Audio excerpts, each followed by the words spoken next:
សួស្តីបងប្អូនទាំងអស់គ្នាតើថ្ងៃនេះយើងមក review ពីខ្សែភ្លើងរបស់ដង្ហើមម្ដងទើបតែដឹកមកដល់ថ្មីមកពីប្រទេសចិនបាទខ្ញុំកំងមកលើនេះគឺកំង3ប្រភេទផ្សេងគ្នាវាមិនខុសគ្នាប្រហែលទេតែគាត់ថាវាមានលក្ខណៈខុសគ្នាតិចតួចសម្រាប់ខ្សែទី1នេះគឺមានប្រវែងដល់តែ3ម៉ែត្រប៉ុន្តែបើតាមមើលខ្សែស្ពាន់ខាងក្នុងវានេះគឺមិនសូវជាធំប្រហែលទេមកមើលតាមຂະຫນាតគឺ 0.50 0.5 មីលីម៉ែត្រហើយសម្រាប់ខ្សែទី2នេះវិញគឺមានប្រវែងតែ1ម៉ែត្រកន្លះទេប៉ុន្តែសរសៃស្ពាន់ខាងក្នុងវារៀងធំដែរគេហៅថាຂະຫນាត 0.75 មីលីម៉ែត្រហើយសម្រាប់ខ្សែទី3ចុងក្រោយនេះក៏ຂະຫນាតវាសរសៃស្ពាន់វាក៏ 0.75 មីលីម៉ែត្រដែរ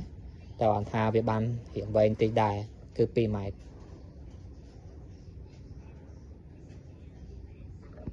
តាចឹងចុងក្រោយខ្ញុំជ្រើសយកខ្សែនេះទៅຂະຫນាត 0.15 មីលីម៉ែត្រហើយប្រវែងវា2ម៉ែត្រគឺវាល្មមហើយប៉ុណ្ណឹងក្នុងការតទៅខ្សែកង្ហាររបស់យើងចឹងឥឡូវយើងមកមើលខ្សែ motor របស់យើងសិនខ្សែ motor របស់យើងមកនេះគឺមាន4សរសៃ3សរសៃជាខ្សែលេខឬមកក៏ល្បឿនហ្នឹងហើយមួយខ្សែទៀតទុកតមកខ្សែភ្លើងមានខៀវសហើយនិងក្រហមនេះខ្មៅអ្នកខ្សែភ្លើងរបស់យើងវិញមាន2ពណ៌មួយគឺពណ៌ត្នោតហើយមួយទៀតនេះវិញគឺពណ៌ខៀវ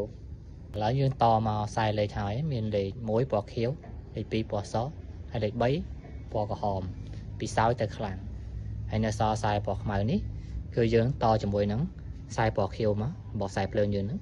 ហើយនៅសល់ពណ៌ត្នោតមួយគឺយើងតទៅលេខ0ទៅកុងតាក់លេខ0ហ្នឹងអញ្ចឹងវាដំណើរការក៏អត់ចាំមើលតិចទៀតចាំយើងពិនិត្យមើលទាំងអស់គ្នាមកឥឡូវនេះយើងតរួចហើយគាត់ថានេះជាការតសារលបងទេមិនមែនជាផ្លូវការទេអញ្ចឹងខ្ញុំអត់ទាន់សារសំណចូល 100% ទេអញ្ចឹងយើងមកមើលខ្សែយើងម្ដងទៀតខ្សែល្បឿនគឺមានលេខ1ពណ៌ខៀវលេខ2ពណ៌សហើយលេខ3ពណ៌ក្រហមហើយពណ៌ត្នោតនេះវិញគឺតចូលលេខ0ទៅហើយនៅសល់ពណ៌ខៀវរបស់ខ្សែភ្លើងយើងនេះតជាមួយពណ៌ខ្មៅរបស់ motor ទៅបាទឥឡូវចាំមើលយើងមកតេស្តវាមើលថាវាដើរឬមួយក៏អត់បាទមកឥឡូវយើងតខ្សែភ្លើងហើយមកដល់យើងវគ្គយើងតេស្តហើយពេលនេះតែមុននឹងតេស្តបងខ្ញុំគាត់ត D-center មួយផ្សេងទៀតឲ្យខ្ញុំដើម្បីការពារបើសិនជាយើងតខុសវាអាចឆ្លងឬមួយក៏វាអាចផ្ទុះសេអីគឺវា load D-center មួយនឹងទេវាអត់ load D-center នៅក្នុងផ្ទះទាំងមូលទេតោះចឹងឥឡូវយើងសាកតេស្តមើលបើមើលថាអូខេក៏អត់បាទ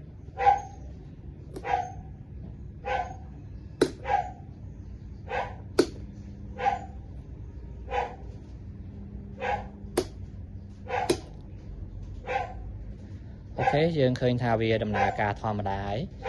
ដូច្នេះការតខ្សែភ្លើងការតេស្តនេះគឺបានបញ្ចប់ត្រឹមប៉ុណ្្នឹងឯងបាទ